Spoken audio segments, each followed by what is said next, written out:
guys, ayan, good morning, good morning. Ayan, nandito na naman tayo sa ating pagbabarani guys. O di ba?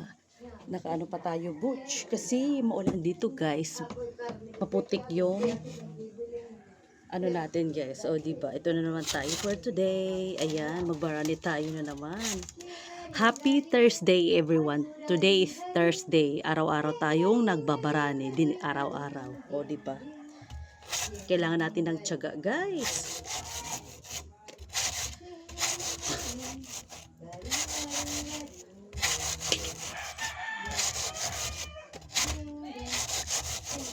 Sino dyan, guys? Uso pa ba ngayon yung barani, guys? Di ba?